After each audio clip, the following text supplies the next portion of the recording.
करतो संमेलनाध्यक्ष प्राध्यापक डॉक्टर संदीप सांगळे यांना त्यांनी या ठिकाणी आपलं मनोगत व्यक्त करावं.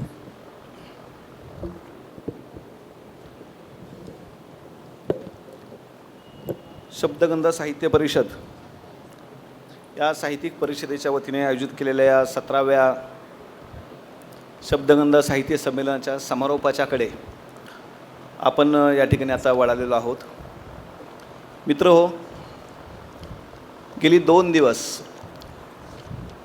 स्वर्गीय अरुण काका यांच्या नावे असलेल्या या साहित्य नगरीमध्ये या विचारपीठावरती अतिशय साधक बाधक अशी चर्चा साहित्याच्या अंगाने या ठिकाणी झाली.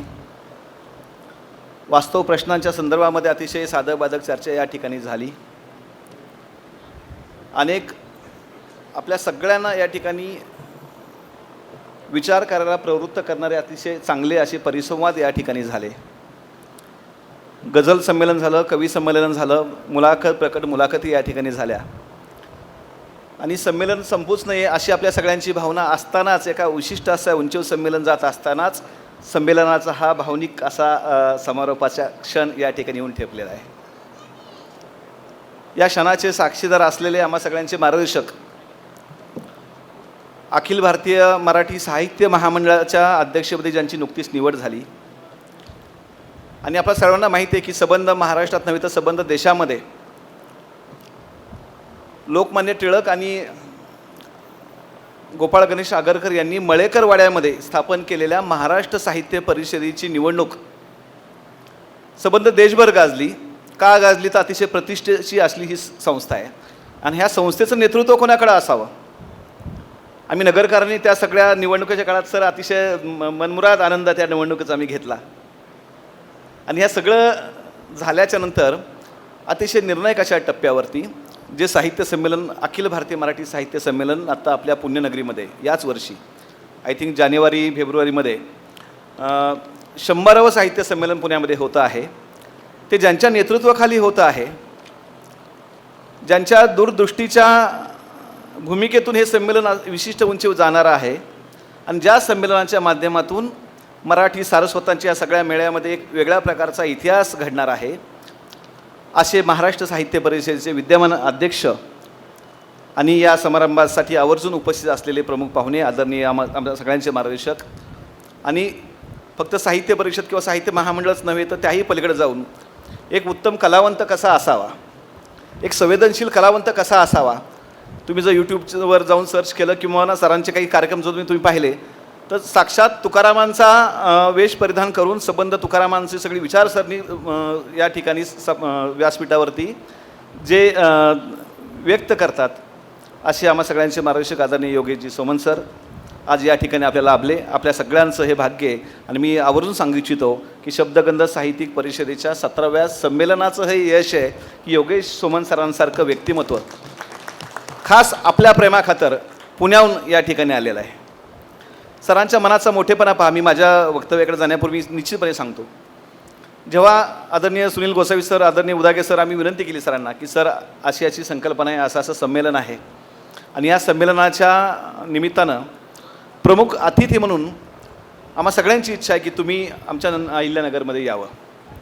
सरांनी क्षणाचाही विलंब न करता हे निमंत्रण स्वीकारलं. पण त्याही पलीकडं सरांनी मी त्याचा साक्षीदार आहे, आमचे सुनील गोसावी सर त्याचे साक्षीदार आहेत. त्याही पलीकडे जाऊन सरांनी एक भूमिका माझ्यासमोर मांडली. ते म्हणजे मी नगरला येतोच आहे, नगरच्या लोकांनी भरभरून मला प्रेम दिलेलं आहे आणि मोठा विश्वास माझ्यावरती टाकलेला आहे. तर माझ्या वतीनं जो तुकारामांच्या संदर्भात जो प्रयोग मी इतर ठिकाणी करतो त्या प्रयोगाचं सादरीकरण करायला मला या ठिकाणी आवडेल. ही सरांनी नगरकरांसाठी दिलेली पोचपावती होती. आपल्या ह्या सगळ्या व्यस्त शेड्यूलमध्ये आपल्याला ते शक्य झालं नाही. पण मी आदरणीय उदागे सर आणि गोसावी साहेबांना विनंती करेल की भविष्यात याच व्यासपीठावर आपण सरांचा हा कार्यक्रम निश्चितपणे आयोजित करूयात.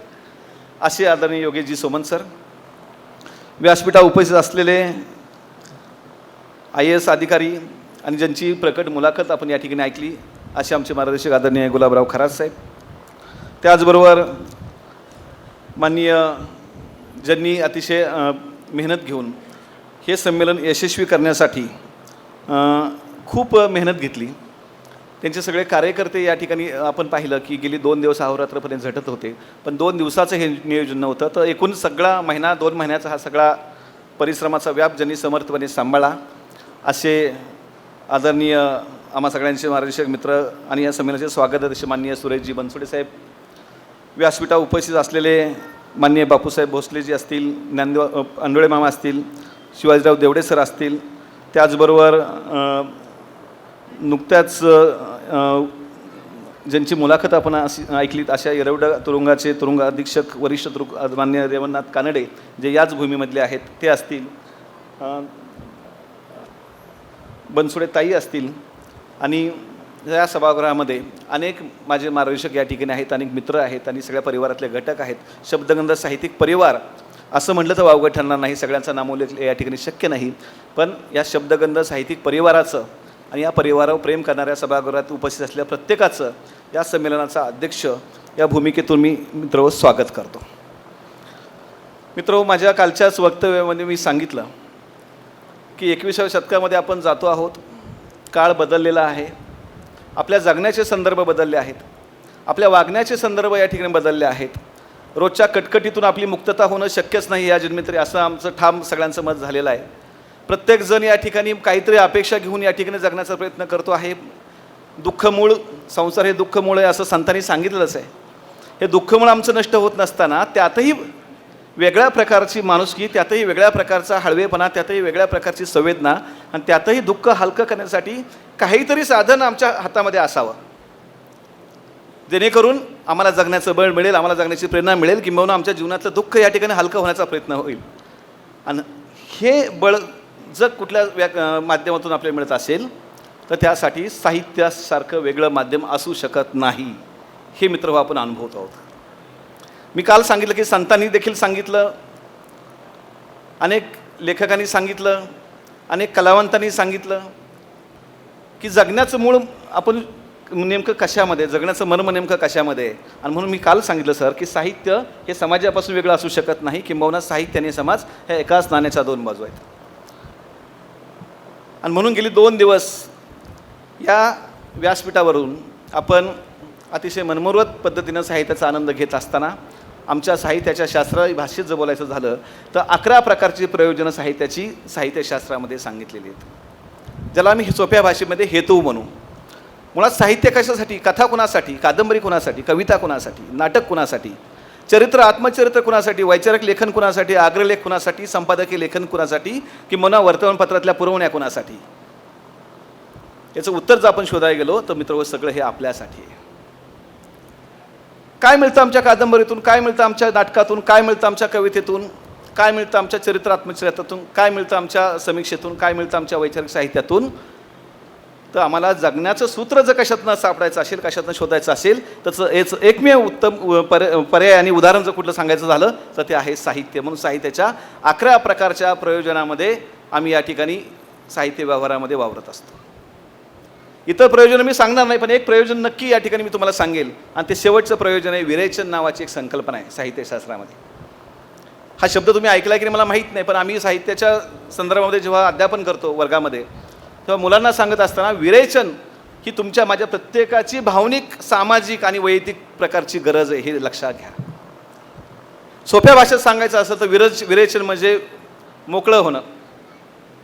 जे काय मनामध्ये, जे काही सगळं साठलं आपल्या मनामध्ये साठलेलं आहे, जे काही सगळं जगाचा मोठा टेन्शनचा भार घेऊन आपण या ठिकाणी वावरत आहोत, या सगळ्या गोष्टीतून मुक्त व्हायचं असेल तर विरेचन नावाची संकल्पना आमच्या साहित्यशास्त्रामध्ये सांगितली आहे. आणि हे विरेचन काय करतं तर हे विरेचन कुटुंबाचा त्रास, वैयक्तिक त्रास, दुःख, दैन्य, दारिद्र्य, चिंता, भय, भूक या सगळ्या गोष्टी आम्हाला विसरायला लावतं आणि एक प्रकारचं आत्मिक समाधान ज्या क्षणी आम्हाला मिळतं ती विरेचन नावाची संकल्पना साहित्यामधूनच फक्त आपल्याला मिळू शकते.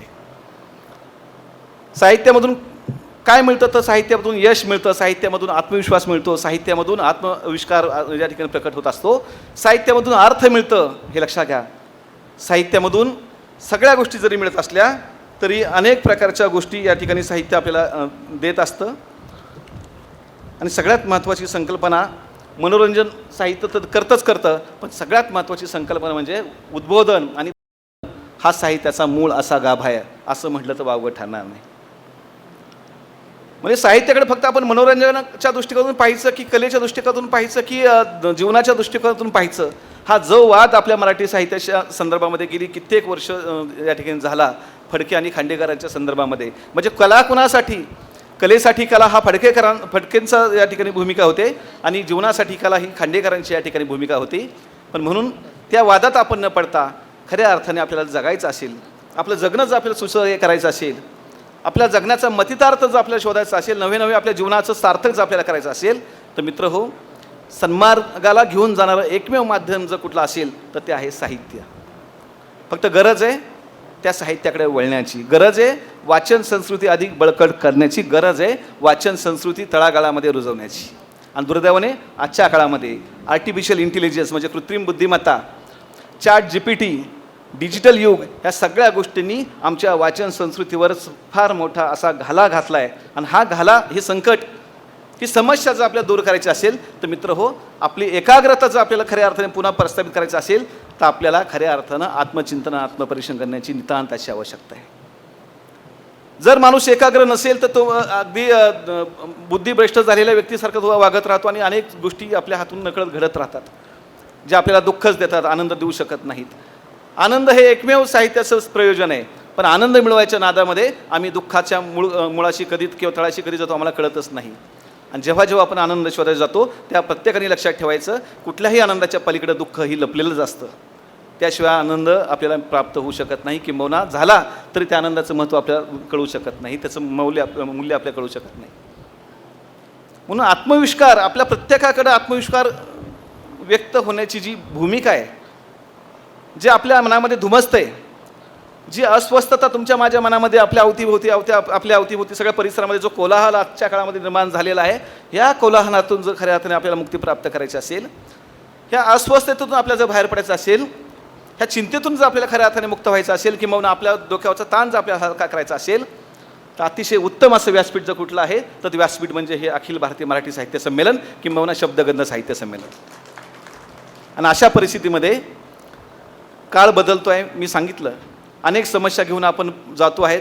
म्हणून ह्या सगळ्या समस्यांच्या मुळाशी जाऊन साहित्यिकाने खऱ्या अर्थानं या समस्यांचं परिमार्जन करणं, या समस्यांच्या मुळाशी जाऊन त्याचं समस्येचं शोधन करणं, लोकांच्या भावनांशी खऱ्या अर्थाने थेट त्या भावनेला काळजाला हात घालून व्यक्त होण्याचा प्रयत्न करणं, ही लेखकाची, कलावंतांची आणि साहित्यिकांची अतिशय महत्त्वाची अशी भूमिका आहे. प्रसारमाध्यमांची सुद्धा भूमिका अतिशय महत्त्वाची आहे. या सगळ्या परिस्थितीमध्ये प्रसारमाध्यमांनी, विशेषतः इलेक्ट्रॉनिक प्रसारमाध्यमांनी कुठल्या वेळेमध्ये नेमकं काय दाखवलं पाहिजे, या सगळ्या जाहिरातीच्या जमान्यामध्ये आपण नेमकं काय मूल्य प्रेक्षकांना देतो आहोत, काय मूल्य श्रोत्यांना देत आहोत, याचाही विचार करण्याची वेळ या ठिकाणी आलेली आहे. म्हणून जबाबदार समाज जर आपल्याला निर्माण करायचा असेल तर आमच्या देशातला युवक जबाबदार पाहिजे, आमची प्रसारमाध्यमं जबाबदार पाहिजे, आमची समाजव्यवस्था जबाबदार पाहिजे. आणि म्हणून या सगळ्या गोष्टींनी जर आपण सगळ्या घटकांनी जर जबाबदारी घेण्याची भूमिका या ठिकाणी स्वीकारली तर मला वाटतं साहित्यिक देखील तिथं कुठंही मागं राहण्याचं काही कारण असू शकत नाही. आणि म्हणून अधिक काही न बोलता मला जे सांगायचं तर मी सगळं माझ्या लिखित भाषणामध्ये सांगितलं आहे. खूप गोष्टी बोलण्यासारख्या आहेत. आदरणीय सुमन सरांना या ठिकाणी आपल्याला ऐकायचं आहे. आणि म्हणून अधिक काही न बोलता मी शब्दगंध साहित्य परिवाराचं, त्या सगळ्या टीमचं, रसिक श्रोत्यांचं मनपूर्वक तुमचं अभिनंदन करतो की असाच साहित्यिक उत्सव आपण दरवर्षी मोठ्या उत्साहाने भरवत असता. यापुढच्या काळामध्ये सुद्धा नवोदितांना व्यासपीठ देऊन जी नवप्रतिभा आपल्या समाजव्यवस्थेमध्ये दडलेली आहे, ह्या नव्या प्रतिभेला खऱ्या अर्थाने धुमारे फुटण्याचं काम, किंबहुना ह्या नव्या प्रतिभेला खऱ्या अर्थाने समाजाच्या मुख्य प्रवाहामध्ये आणण्याचं काम, साहित्याच्या रूपानं त्यांना खऱ्या अर्थाने लिहितं करण्याचं काम शब्दगंध साहित्यिक परिषद मोठ्या जबाबदारीने आणि मोठ्या उत्साहाने या ठिकाणी करते आहे. अशीच संमेलनं, मग आमचं ग्रामीण साहित्य असू दे, विभागीय संमेलन असू दे, तालुक्या स्तरावरची संमेलनं असू दे, गाव पातळीवरची संमेलनं असू दे, किंवा योगेश सोरमन सरांच्या अध्यक्षतेखाली होणारं अखिल भारतीय मराठी साहित्य संमेलन असू दे, शेवटी संमेलनाचं स्वरूप कसं जरी असलं तरी साहित्य हे साहित्य असतं. साहित्य हे समाज जीवनाचा आरसा असतं. साहित्य हे समाजाचं खऱ्या अर्थानं प्रतिनिधित्व करत असतं. म्हणून ज्याला समाजाचं नेतृत्व करायचं आहे त्याला समाजाच्या प्रश्नांच्या मुळाशी जाण्याची गरज या पुढच्या काळामध्ये किंवा मागच्या काळामध्ये सुद्धा होती, या पुढच्या काळामध्ये सुद्धा असणार आहे. आणि म्हणून ही गरज ओळखून या पुढच्या काळामध्ये ज्याच्या हातामध्ये लेखणी आहे, ज्याच्याकडे विचार आहे, ज्याच्याकडे बुद्धी आहे, ज्याच्याकडे सर्जनशीलता आहे आणि ज्याच्याकडे प्रतिभा आहे, ह्या सगळ्या घटकांनी आपापली भूमिका चोखपणे पार पाडण्यासाठी मला वाटतं लेखणी परजावी, व्यक्त व्हावं, अवतीभोवती डोळस नजरेने पाहावं. खूप चांगल्या आणि वाईट दोन्ही गोष्टी आपल्या अवतीभोवती घडत आहेत, पण समाज जर जागृत असेल, समाज जर खऱ्या अर्थाने सजग असेल, तर मला वाटतं कमीत कमी समस्या आणि जास्तीत जास्त आनंद हेच प्रयोजन ह्या साहित्य संमेलनाच्या माध्यमातून, ह्या कलेच्या माध्यमातून आपण समाजाला देऊ शकू. एवढा संदेश ह्या संमेलनाच्या निमित्तानं जरी आपण घेऊन गेलो तरी मला वाटतं शब्दगंध साहित्य संमेलनाच्या 17व्या संमेलनाचं यश आहे असं मानलं जाईल. एवढीच भूमिका मी व्यक्त करतो. आपल्या पुढच्या सगळ्या साहित्यिक, सामाजिक आणि सांस्कृतिक वाटचालीला मी खऱ्या अर्थाने शुभेच्छा देतो आणि असाच शब्दगंध परिवार हळूहळू असाच विकसित होत जाऊ. आपण प्रत्येकाने अनेक माणसं जोडून या ठिकाणी शब्दगंध साहित्य प्रवाहाच्या किंबहुना साहित्याच्या मुख्य प्रवाहाच्या या धारेमध्ये आपण सगळ्यांनी त्यांना समाविष्ट करू, ही भूमिका आणि हे व्रत घेऊन आपण या निमित्तानं या ठिकाणाहून जाऊ, एवढीच अपेक्षा आणि आशावाद व्यक्त करतो आणि थांबतो. धन्यवाद.